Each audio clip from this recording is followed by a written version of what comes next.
ambulances following the procession or monitoring the procession. And there will be at least 40 backup ambulances in Metro Manila. Nandun sa Rizal, nasa Marikina, nasa Pasay, pero yung nasa precision mismo, 17. Nakaalala yun. We will have teams on the ground. Makikita nyo, may mga foot patrol, may bandila ng recrusion. Para kung may mahilo, itingin na sila sa nakataas ng bandila, they can get help right away. Right?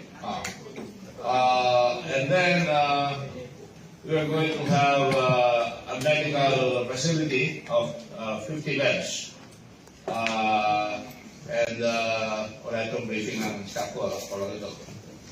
Maho naman kayo, napatawag ko yun. 50 beds, and then we will have about, ilang first aid natin? 1,261.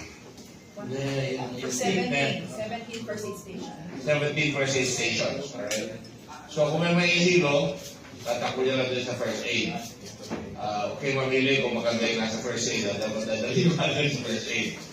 So they will be there to assist. And of course, doon sa mga stations na yan, we will have water. People can go there and get water. Also nakakalaban dyan yung hydration. Kaya na-hydrate yung mga tao, umiinom sila dahil mainit. Ano ba yun? Ambulance. We will have 20 ambulances. We have a total of 180 ambulances in the country. And there will be 20 just for this. So palagi kaming okupado dito. Then, any big throng of people, maraming tao, you could have anything. A stampede, maraming matatapakan. Yan ang madalas mangyari sa mga ibang lugar. Kaya dapat nakaalalay, and all our people will have whistles. Para masasabi, meron silang bullhorn. Meron kaming 12 scooter.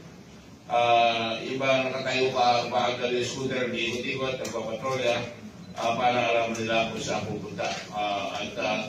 Ang ginawa namin, halimbawa lumalakad yung precision, may nakaalalay doon sa precision, pero sa bawat area, district na pupuntahan, pupunta sila sa Intramuros, may tao doon na mga volunteer namin, at least 44.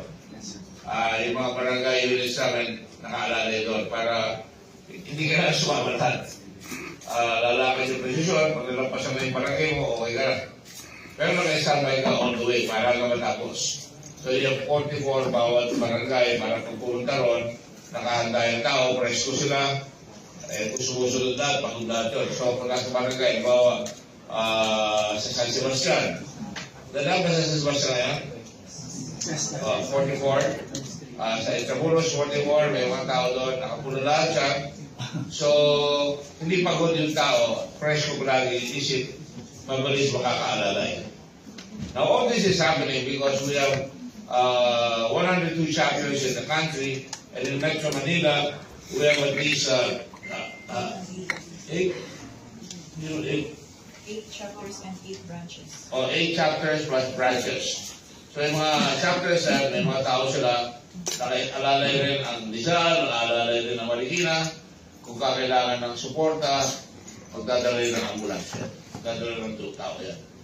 Now, doon sa mga medical facilities namin, meron tayong mga doctor at nurses. Ilan ang doctor natin? 15? 10 to 15 doctors.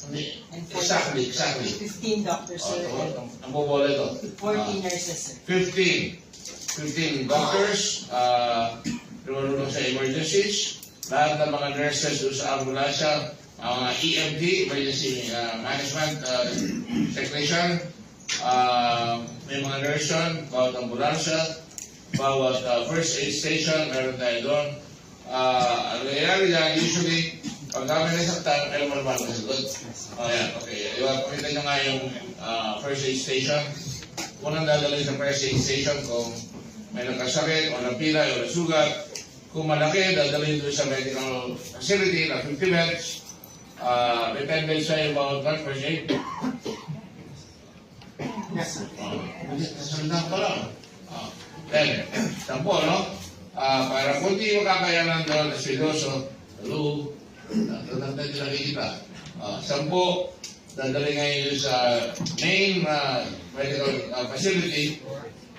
Parang maliit na infirmary yun. May mga doktor doon. Kung talagang grabe, yung mga ambulansya itatakbo sa PGH, sa Manila. Hospital ng Maynila, sir. Hospital ng Manila, at sa mga yung mga government hospital, no? Para madali silang maalalayan. Magkukomersyal lang sa nila. Kung kayo pupunta ron, mas maganda kung kayo pupunta kayo na saan. Siyempre, may commercial lahat, diba? Dapat meron kayong safe card. Ano ba ito? Ha? Ito, safe card na ito, huwag kayong, sige, sumaanak ko, sumasakay si jeep, o sumasakay sa 1,200 na, isang daan na, isang buwan, ay sisave nyo. Pagka kayo na-aksidente, kukunin kayo ng Red Cross Hospital. Ng ambulansya, dapat pala yung hospital, pinagagawa ko. Alright? Pagkakaroon tayo ng alalay, ito yung dala nyo, may dugo, libre yung agad, at siyempre, ako tayo sa hospital, di ba? Meron kasamang insurance yan na i-reimburse 200 pesos a day for 2 months. 2 months. Ha? Hospital allowance, ano yun? Yung 200? Ang gasto sila sa kwan. Saka meron silang, kung binigyan nyo yung kalaban nyo namatay, may 300,000 siya. Pag namatay siya. Okay, yung naman siya binigyan mo mamatay siya. So, tandaan nyo ito. Kada ito, sulit ito. Walang tutulong sa tao natin, kundi tutulungan ng sarili. At para pag na-aksidente, araw-araw, last year we had about 35,000 people na-aksidente. Kung yun kami dito sa hospital, wala kayong pera, wala kayong pabili ng dugo, gano'n. Eh siyempre, pag forward ka na nito, pag naghingi ka ng extra blood, bibigyan ka. Okay? Tapos ay commercial. Okay, balik tayo ngayon sa saan tayo, Gwen? Rescue Boat. Pagka nandun kayo sa